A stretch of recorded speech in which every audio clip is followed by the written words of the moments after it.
야고보서는 그 행함을 강조합니다. 성도에게 그 행함을 강조하는 이유는 믿음으로 구원받는다는 것을 알고 행함을 소홀히 하기 쉽기 때문입니다. 죄를 지으면 안 되고 또 말씀대로 살아야 한다고 하면 믿음으로 구원받는 거니까 괜찮다고 하는 겁니다. 그리고 그 행함을 강조하면 이 말씀을 행해야 구원을 받는가, 또 말씀을 행하지 못하면 구원이 취소되는가 하는 의문이 생길 수 있습니다. 이 복음을 이제 믿으면 다 되는 것인데 왜 말씀대로 행해야 한다고 하는가 하는 그런 불평이 나올 수 있습니다. 이런 의문과 이 불만은 복음이 무엇인가 하는 걸 알면 해결됩니다. 팀 켈러 목사의 그 센터 처치라는 책에 보면 복음과 종교와 또 비종교를 비교하면서 잘 설명을 하고 있습니다. 일반적인 신자들이 하나님께 반응하는 것이 종교와 비종교와 복음이라는 겁니다. 이게 무슨 말인가 좀 이렇게 설명을 하면, 먼저 이제 비종교라고 하는 것은 하나님을 완전히 무시하고 주님과 구원자로 인정하지 않는 것을 말합니다. 교회 안에 신자라고 하는데 하나님께 이런 태도를 가진 사람들이 있다는 겁니다. 반면에 이제 종교라고 하는 것은 자신의 도덕적인 의를 쌓아서 하나님은 자기에게 빚을 졌다고 생각하는 겁니다. 예수님 당시 이제 바리새인과 서기관들이 이제 여기에 해당이 되는데, 오늘날에도 이런 교인들이 교회 안에 많이 있다는 겁니다. 자신의 봉사와 섬김과 도덕적인 삶을 통해서 의롭게 되고 구원을 받는다고 생각을 하고, 하나님은 자기를 축복하고 구원해 줘야 될 의무가 있다고 여기는 겁니다. 하나님을 자신의 구원자와 주님으로 믿지 않는 겁니다. 그러니까 하나님을 믿는 것 같은데 예수 믿는 게 아니에요. 자기의 어떤 의와 또 어떤 봉사와 자기의 어떤 선행을 믿는 거예요. 내가 이걸 통해서 이제 구원을 받을 수 있는 것이고, 하나님은 나에게 그런 구원을 줄 의무가 있다, 이렇게 여기는 겁니다. 그러니까 하나님을 주님과 구원자로 믿지 않는 겁니다. 이제 이게 종교입니다. 종교 생활을 하는 거죠. 근데 복음은 우리의 의와 공로를 쌓는 것으로 하나님이 우리에게 빚을 졌다, 이렇게 여기지 않는 겁니다. 예수 그리스도가 우리에게 의를 만들어 주셔서 우리가 의롭게 되었다는 거죠. 예수 그리스도의 공로로 우리가 구원을 받은 것이니까 예수 그리스도가 우리의 주님과 구원자가 되심을 믿는 겁니다. 이게 이제 복음이죠. 우리는 이 복음 믿음으로 구원 받았습니다. 우리가 무슨 선행을 하거나 봉사를 하거나 이 말씀을 행했기 때문이 아니라 오직 그 복음을 믿는 것으로만 구원을 받은 겁니다. 지난주 말씀인 18절에 나와 있는 것처럼 진리의 말씀으로 우리를 낳은 것이죠.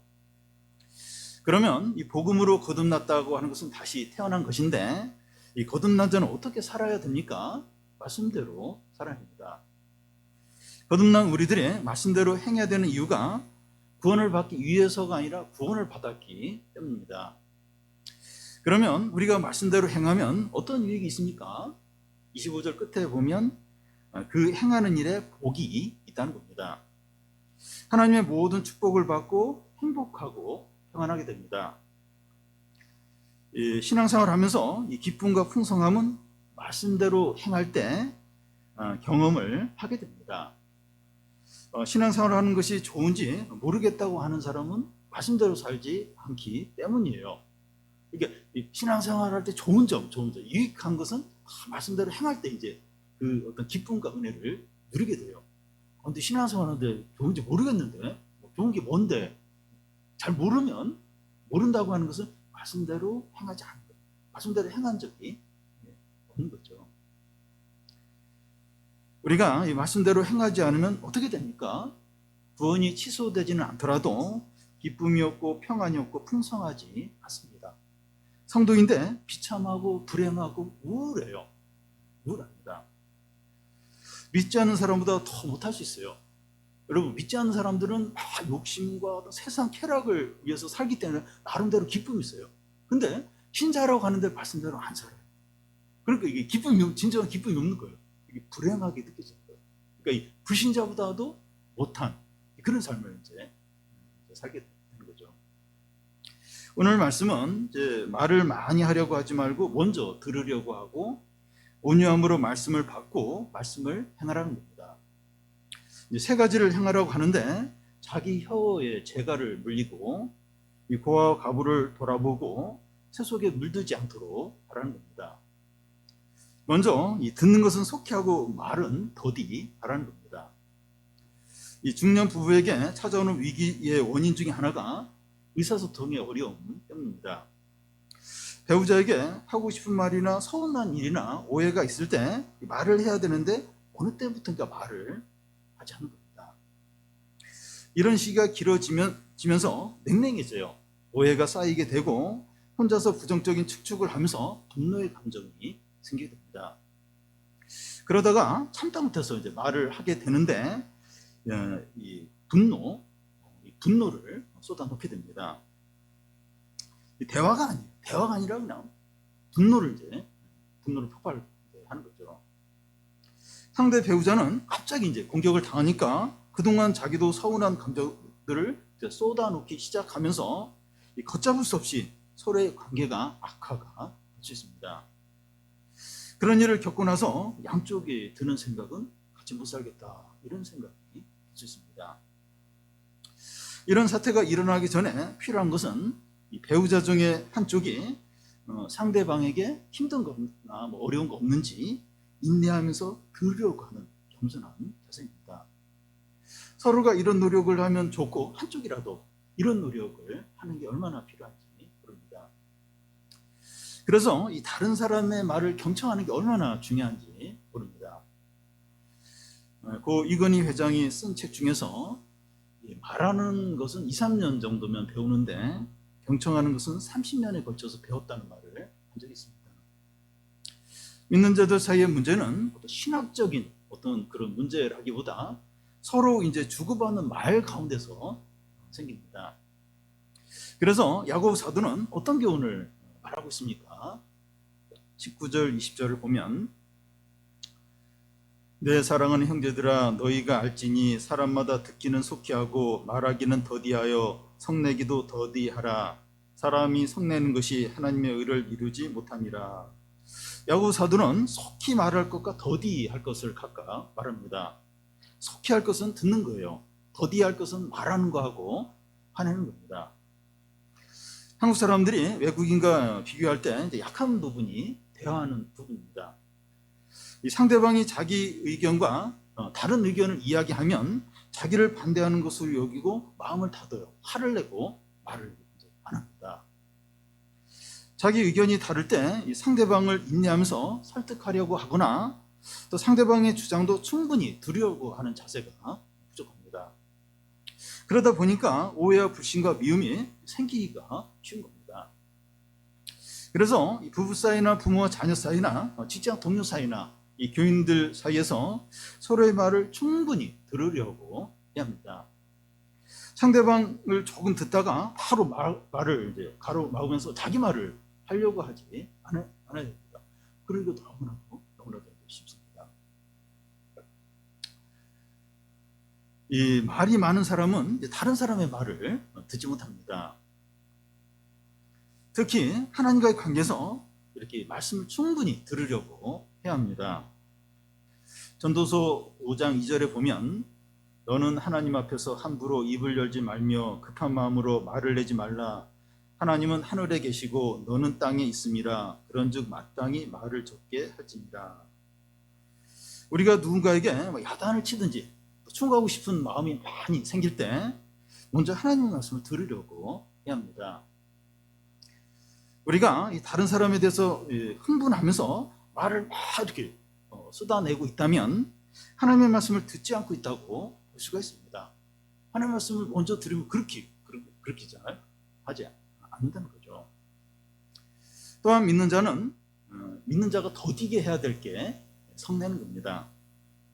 성경에 보면 이제 화를 낸 대표적인 두 사람이 있는데 한 사람은 이제 모세인데 모세가 십계명 돌판을 받으러 이제 산에 올라가서 40일이 지나도 내려오지 않자 산 아래서 백성들이 청아지 우상을 만들고 거기서 막 춤을 추면서 제사를 했습니다.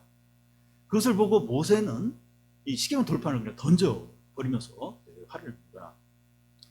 그리고 다른 한 사람은 이제 비나스인데, 이스라엘 백성들이 가나안에 가까이에 있는 모압 평지에 이르렀을 때 이 모압 여인들의 유혹에 넘어가서 바알을 섬기고 성적인 죄에 빠지게 됩니다. 그때 한 족장이 모압 여인을 데리고 자기 장막에 들어가는 것을 비나스가 보고 창을 들고 그 뒤따라가서 하나로 한 덩어리로 그냥 만들어 버립니다.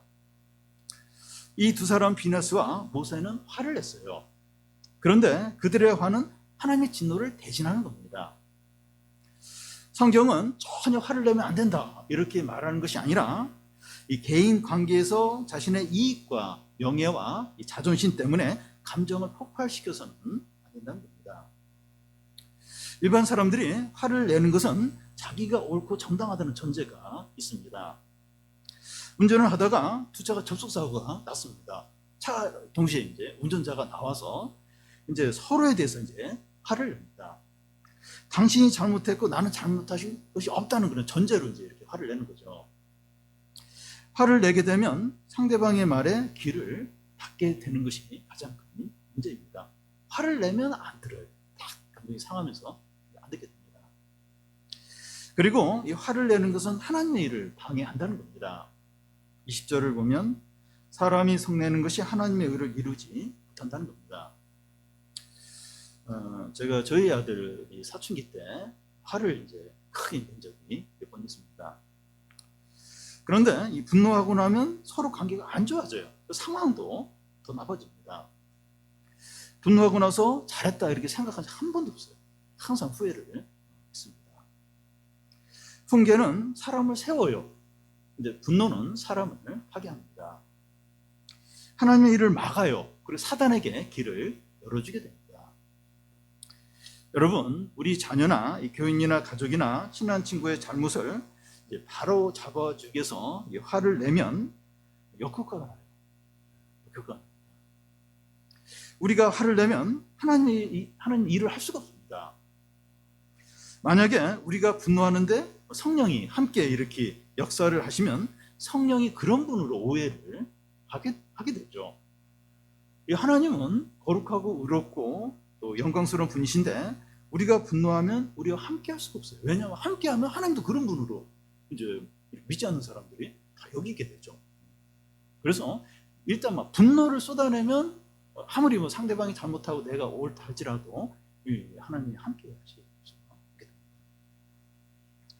우리가 화를 이제 내지 말아야 될 또 이제 다른 이유가 그 다음 절에 바로 나옵니다. 21절을 우리 같이 한번 읽겠습니다. 그러므로 모든 더러운 것과 넘치는 악을 내버리고 너의 영혼을 능히 구원할 바 마음에 심어진 말씀을 온유함으로 받으라. 사람 안에 무엇이 있는가 하면 모든 더러운 것과 넘치는 악입니다. 믿지 않는 사람들의 마음만 이런 것이 아니라 믿는 자들의 마음도 그렇다는 겁니다. 음식 쓰레기 봉투에 음식을 너무 많이 넣으면 밖으로 막 삐질삐질 나옵니다. 그와 같이 우리 마음 안에 온갖 더러운 것이 넘친다는 거예요. 이런 상태에 있는 사람에게 자국을 조금만 주면 더럽고 악한 것들이 쏟아져 나오게 됩니다. 믿는 자들에게 더디 화를 내라고 하는 이유가 이제 화를 내면 이런 것들이 쏟아져 나오기 때문입니다. 그런데 현실 가운데서 우리는 이런 상황에서 화를 안 낼 수 있는가? 또 저 사람에게 화를 내는 거 100번 타당하다. 이런 생각이 들 때가 있어요. 그렇지만 그러기 전에 우리 안에 무엇이 들어있는가 한번 먼저 생각을 하라는 겁니다. 바리새인들이 그 예수님의 제자들이 손을 씻지 않고 음식을 먹는 걸 보면서 비난을 할 때 예수님이 무슨 말씀을 하셨는가 하면 사람을 더럽게 하는 것은 밖에서 안으로 들어가는 것이 아니라 안에서 밖으로 나오는 거라고 하셨습니다. 그러면서 사람 안에 있는 것들은 악한 생각과 음란과 도둑질과 살인과 간음과 탐욕과 악독과 속임과 음탕과 질투와 비방과 교만과 우매한 것들이라고 했습니다. 우리가 화를 낼 때 쓰레기통에서 쓰레기가 넘치듯이 이런 것들이 밖으로 쏟아져 나오게 됩니다. 전에 제가 그 아들에게 화를 낼 때 제 안에 이런 악한 게 있었나? 그래서 막 놀랄 때가 있어요. 나한테 이런 면이 있었나? 이러면서. 그러니까 막 이렇게 잊혀졌고 이렇게 밑에 이렇게 가라앉았던 이게 막 다 올라왔다. 화를 막 분노를 크게 내고 막 흥분해서 하면 할수록 막 그 밑에 있던 참 더럽고 악한 게 더 위로 막 해서 다 쏟아져 나오게 되는 거죠. 근데 우리는 화를 내지 않으려고 해도 자기도 모르게 화를 내게 됩니다. 그래서 중요한 것은 화를 내더라도 쓰레기가 덜 나오도록 우리의 마음을 준비시킨 겁니다. 어떻게 됩니까? 하나님의 말씀을 속히 들으려고 애를 쓰는 겁니다.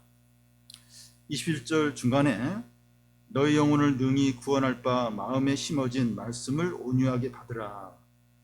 이 말을 많이 하려고 하는 것이 아니라 온유함으로 말씀을 받으라는 겁니다. 말씀을 단지 이제 듣는 정도가 아니라 나무를 심듯이 말씀을 마음에 심어서 그 말씀이 자라서 마음을 가득 채우도록 하라는 겁니다. 우리의 마음 안에 말씀이 풍성히 거하면 자극을 받을 때 쓰레기들이 나오는 것이 아니라 말씀이 나오게 됩니다. 화가 날 상황에서도 이 말씀이 생각이 나면 화를 덜 내고 말도 이제 덜 거칠게 되고 화도 이제 빨리 풀리게 됩니다. 다음은 이 말씀을 행하는 자가 되라는 겁니다. 앞에서 이제 말하기보다 듣기를 속히 하라고 했는데 여기서는 듣기만 하면 안 되고 행하는 자가 한다는 겁니다. 22절에서 24절까지 한 절씩 읽겠습니다. 너희는 말씀을 행하는 자가 되고 듣기만 하여 자신을 속이는 자가 되지 말라.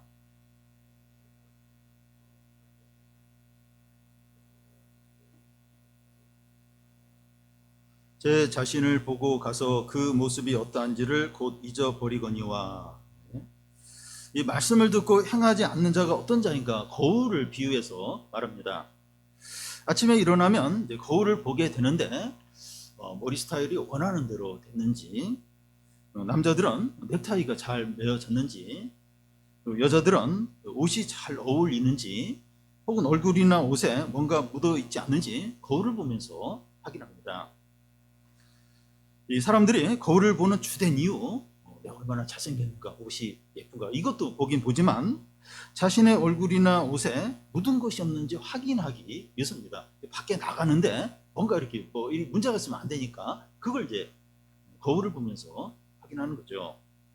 그런데 거울을 보고 얼굴이나 옷에 뭔가 묻은 것을 확인하고도 다 잊어버리고 고치지 않는다면 이상한 거죠. 이상한 겁니다. 말씀을 듣고 나서도 행하지 않는 자는 거울을 보고 얼굴과 옷에 뭔가 묻은 것을 알고서도 고치지 않는 자와 같다는 겁니다. 여러분, 이 말씀은 우리의 생각과 삶을 있는 그대로 드러내는 거울입니다. 말씀을 들으면 우리 안에 있는 욕심과 거짓과 교만이 드러나고 죄가 드러납니다. 우리가 이제 예배 들으면서 말씀을 듣거나 성경을 읽거나 이게 막 이렇게 비춰지죠. 엑스레이처럼 우리 안에 막 그런 죄들이, 허물들이, 욕심들이 드러나게 됩니다. 그러면 그 말씀에 따라서 죄를 버리고 말씀에 순종해서 새로운 삶을 살아야 되죠. 말씀을 들었으면 이렇게 행해야 합니다. 그런데 말씀을 들었음에도 불구하고 이렇게 하지 않으면 자기를 속이는 것이 된다는 거예요. 자신의 죄와 문제가 무엇인지 다 알면서 아무 문제 없처럼 지내는 건 자기를 속이는 것이 된다는 거죠. 근데 우리는 얼마나 자주 이렇게 하는지 모릅니다. 말씀의 거울을 통해서 우리의 죄와 문제를 알지만 무시하고 사는 경우가 많습니다. 말씀을 모르거나 우리의 문제가 무엇인지 몰라서가 아니라 이 말씀을 적용할 때 손해보고 대가를 치르고 변하는 게 싫은 겁니다. 우리 안에 이런 마음이 다 있어요. 현재의 모습이 잘못되었더라도 계속 유지하고 싶은 마음이 있습니다. 안 바꾸기 싫은 거예요. 이 손해보기가 싫은 마음이 우리 안에 다 있습니다. 근데 더 이상 그렇게 하지 말라는 거예요. 그것은 우리 자신을 속이는 것이 됩니다. 이런 삶이 익숙해지고 굳어져 버리면 종교적인 위선자가 되는 겁니다. 우리 자신이 가증스럽고 혐오스러운 외식자가 되는 겁니다. 여러분, 외식자와 위선자는 뭐 큰 죄를 지어서 큰 잘못을 해서가 아니라 잘못을 알아요. 죄가 뭔지 알고 말씀을 아는에도 불구하고 안 바꾸는 거예요. 그대로 이제 사는. 그러면서 이렇게 경건한 것처럼, 믿음이 좋은 것처럼, 이게 이제 위선자죠. 이게 이제 외식하는 자죠. 저도 뭐 이렇게 내가 이러면 이제 외식자가 되겠구나, 위선자가 되겠구나, 그걸 느낄 때가 종종 있어요. 우리는 얼마든지 이렇게 될 수 있어요. 외식자와 위선자가 될 수 있습니다. 이미 외식자고 위선자인지도 모릅니다. 그래서 이 말씀을 들으면 어떻게 해야 합니까? 25절을 같이 한번 읽겠습니다. 자유롭게 하는 온전한 율법을 들여다보고 있는 자는 듣고 잊어버리는 자가 아니요 실천하는 자니 이 사람은 그 행하는 일에 복을 받으리라. 이 자유롭게 하는 온전한 율법은 하나님 말씀, 그 복음을 가리킵니다. 이 들여다보고 하는 것은 자세히 관찰하기 위해서 몸을 이제 굽혀서 보는 것을 말합니다. 들은 하나님의 말씀을 깊이 묵상하고 성실하게 공부를 하라는 겁니다. 이 설교 말씀은 그냥 듣기만 하면 교회 계단을 내려가면서 다 잊어버려요. 또 온라인 예배가 끝나면서 다 끝나버려요. 모든 게 다 끝나버립니다. 우리가 듣고 있는 말씀을 마음으로 묵상하고 기도하고 실천을 하는 겁니다. 말씀을 듣고 잊어버리는 것이 아니라 실천하는 자가 되어야 한다는 겁니다. 그러면 마지막으로 그 실천될 말씀이 뭐냐 하는 겁니다. 여기서는 세 가지를 말합니다. 이 첫 번째는 혀의 재갈을 물리라는 겁니다. 26절을 우리 같이 한번 읽겠습니다. 그러므로 누구든지 스스로 경건하다 생각하며 자기 혀를 재갈 물리지 아니하고 자기 마음을 속이면 이 사람의 경건은 헛것이라. 이 재갈이라고 하는 것은 이제 말을 하지 못하게 입에 뭔가를 물리는 것을 이제 말합니다. 강제로 이제 말을 하지 못하게 하는 게 재갈을 물리는 거죠. 성도들은 자기 스스로 자기 입에 재갈을 물리라는 겁니다. 우리는 이제 부부 관계나 부모 자녀 관계나 가족 관계나 교인 사이에서 또 친구 관계에서 자기가 한 말에 대해서 후회하면서 그때 그 말을 하지 않았어야 되는데 하면서 참 이렇게 참 그걸 후회하는 경우가 있습니다. 서울의 유명한 교회 목사님이었고 또 신학교 교수였던 그 목사님이 설교할 때나 말을 할 때 답답할 정도로 천천히 이렇게 말을 하는 분이 있습니다. 누가 물어봤다고 왜 이렇게 목사님 이렇게 말을 천천히 하냐고. 말을 하다가 큰 실수한 적이 있어서 이제 그렇게 하지 않게 해서 말을 천천히 한다.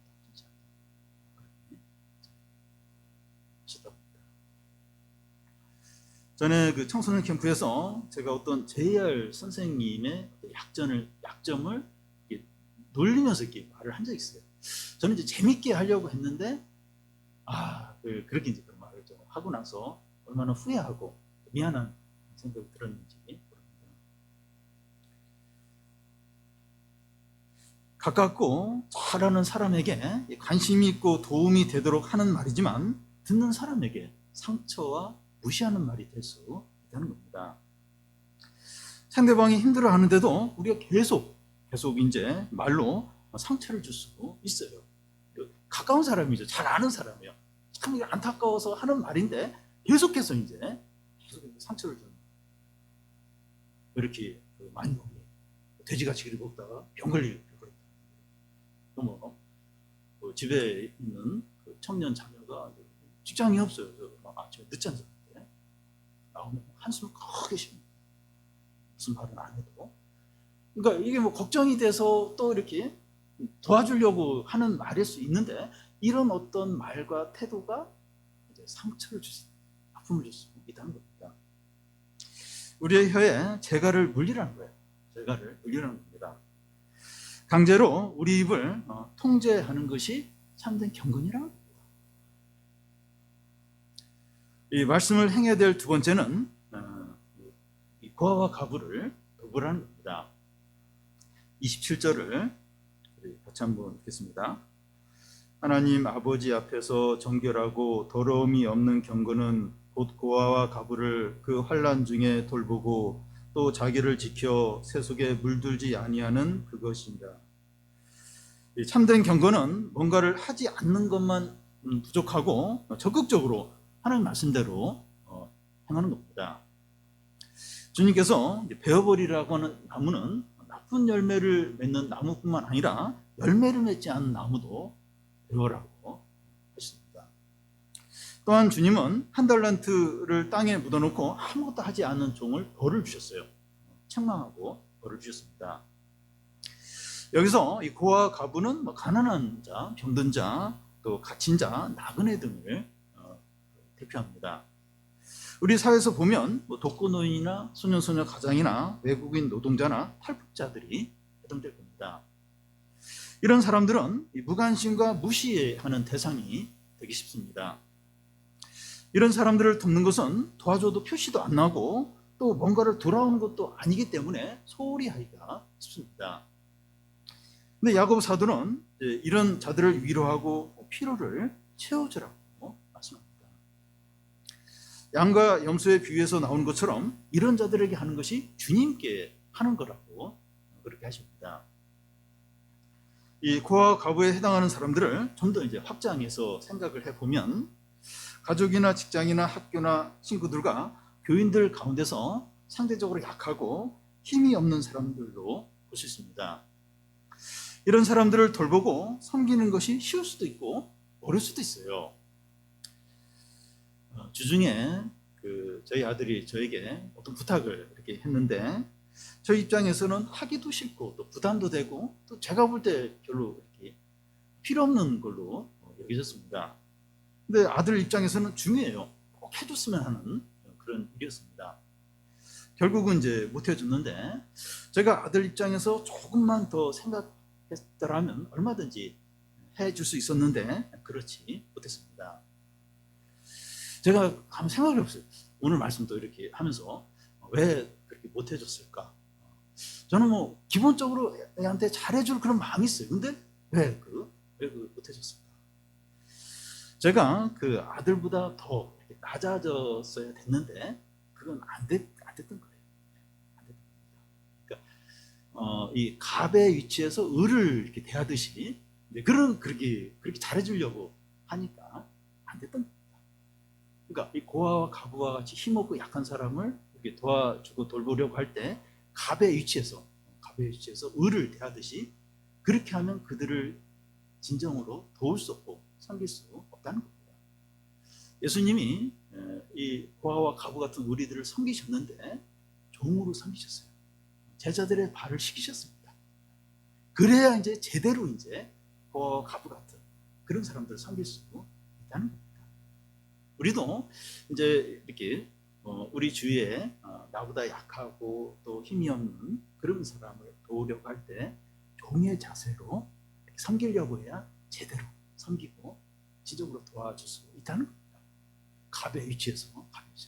그럴 때는 이제 내가 하고 싶을 때만 이렇게 섬기는 거예요. 그 사람의 진정한 필요는 생각하지 않고 그러니까 내가 하고 싶을 때 내가 할 수 있는 그것만 이제 하게 되니까 진정한 어떤 섬김이 안 되는 거죠.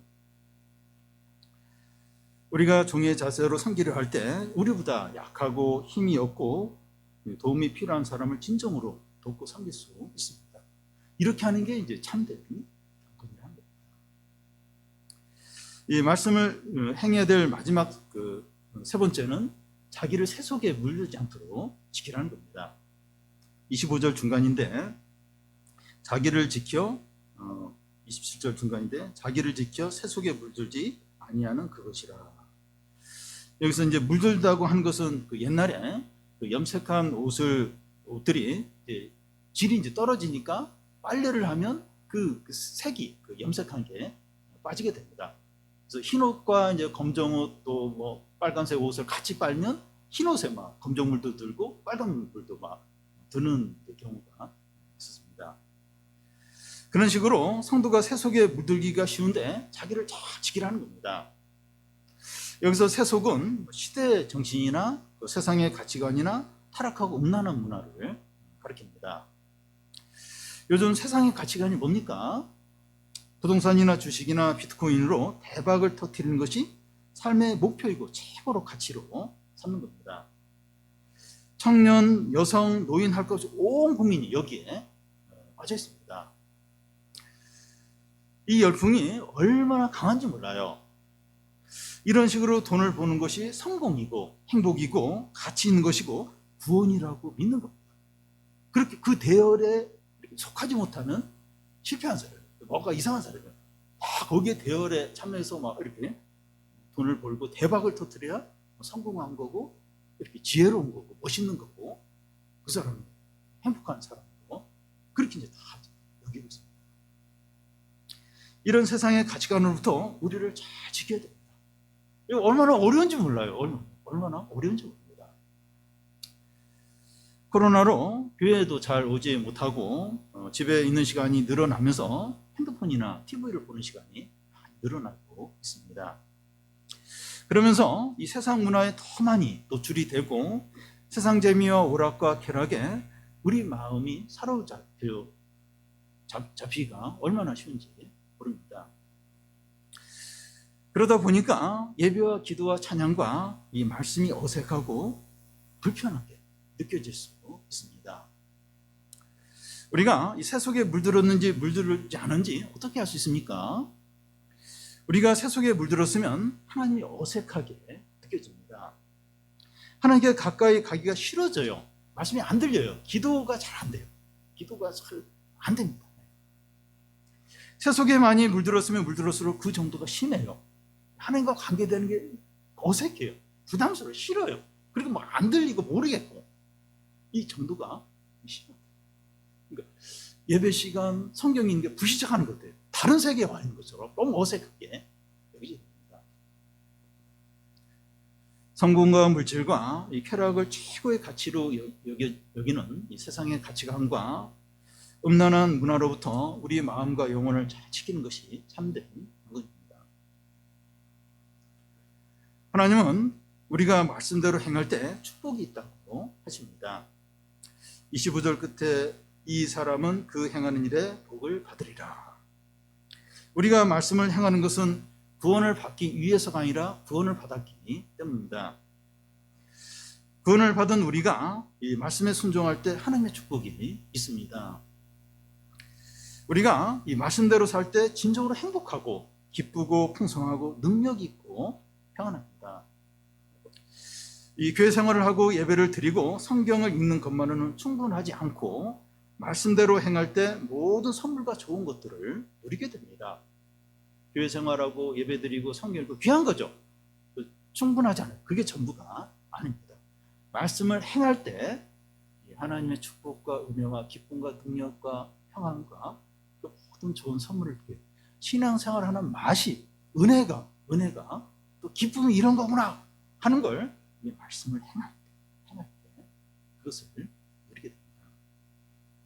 그리고 말씀대로 살 때 진정으로 자유롭게 됩니다. 25절 앞에 보면 자유롭게 하는 온전한 율법이라고 하는데 복음을 말합니다. 우리가 말씀대로 살 때 진정으로 자유로워지고 인간적이 되고 완전해집니다.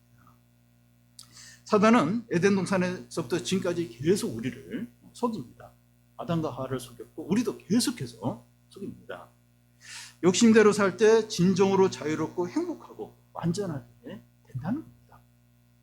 네 마음대로 하고 싶은 대로 할 때 그게 자유 아니야, 그게 행복이 아니야. 자꾸 이렇게 뭐 하나님은 성경은 하지 말라 이렇게 하라고 너를 제한시키는데 여기서 해방되라는 거예요. 하고 싶은 대로 하라는 겁니다. 그러면 진정한 행복과 기쁨을 누리게 된다는 거죠. 계속 속여요. 계속 거짓말을 합니다. 그런데 욕심은 죄를 낳고 죄가 자라서 사망에 이릅니다. 욕심대로 하고 싶은 대로 하는 건 결국 죄를 져요. 그리고 결국은 멸망에 이르게 되죠. 불행하게 되죠. 고통을 겪게 되고 후회하게 됩니다. 사랑하는 여러분, 더 이상 속지 마십시오. 말씀대로 사는 것을 부담스럽게 여기거나 손해보는 것으로 여기거나 불행하게 여기지 마시기 바랍니다. 세상에서도 성공하고 혜택을 누리려면 제한을 받아야 돼요. 통제를 받고 또 거기에 막 거기에 열심을 내야 세상에서도 성공하고 어떤 혜택을 누리게 됩니다. 하물며 우리가 은혜를 받고 축복을 받고 진정한 기쁨을 얻기 위해서 더더욱 하나님께 그렇게 해야 됩니다. 하나님께 제한을 받고. 그리스도의 멍에는 쉽고 가볍다는 거예요. 그리고 진정한 안식, 평안을 드린다는 거예요. 그리스도의 십자가는 하나님 아버지의 사랑과 은혜와 인자가 우리에게 얼마나 풍성하게 부어졌는가를 증거합니다. 하나님 사랑이 잘 안 느껴진다. 십자가만 바라봐도 하나님의 사랑과 은혜와 인자가 얼마나 풍성하게 나에게 부어졌는가 하는 것을 느낄 수 있습니다. 예수 그리스도는 벌레 같고 악한 죄인인 우리를 사랑하고 은혜를 베푸셔서 구원하신 후에 말씀대로 살라고 하십니다. 이게 부당합니까? 부당해요. 또 말씀대로 살면 온갖 축복과 은혜를 누리게 돼요. 이게 부당하고 이게 뭐 지나치고 이게 뭐 잘못된 겁니까? 감사하며 기뻐하며 찬양하며 기꺼이 말씀대로 사시기 바랍니다. 이 사단의 거짓말, 이 사단의 속일 너무 계속해서 욕심대로 원하는 대로 계속해서 그러면 행복해지거든. 그리고 얼마나 자유로워지는데. 여러분, 술에 빠지고 마약에 빠지고 또 어떤 성적인 어떤 음란물에 빠지고 나는 자유롭게 술도 마시고 음란물도 빠지고 마약도 하고 나는 완전히 자유다. 자유입니까? 술, 알코올 중독, 마약 중독, 음란물 중독, 종지 중독, 노예죠. 비참해. 그 인생이 얼마나 비참하고 얼마나 파멸에 빠진지 모릅니다. 사단은 그게 행복이란 자유라는 겁니다. 이 사단의 속임과 거짓말이 똑같아요. 마약하고 또 알코올하고 또 음란물 빠지면 행복하다, 자유롭다, 얼마나 좋은지 몰라. 그런 거짓말. 근데 그게 아니죠. 완전 거짓말이죠. 하나님은 온갖 사랑과 은혜와 인자를 베푸셔서 구원하시고 말씀대로 살아요. 그러면 이제 계속해서 이 축복과 기쁨과 평안과 능력과 모든 좋은 걸 누리게 된다. 얼마나 행복한지 몰라요. 그런 삶을 살라고 하십니다. 감사하며 기뻐하며 사는 거죠. 그리고 우리 자신이 예수 그리스도를 믿음으로 거듭났는지 돌아봐야 됩니다. 여러분, 교회 안에 있지만 거듭나지 않은 사람이 많습니다. 직분자일 수도 있어요. 사역자인 경우도 될 수 있습니다. 근데 이 거듭나지 않은 건 이건 부끄러운 것이 아니에요.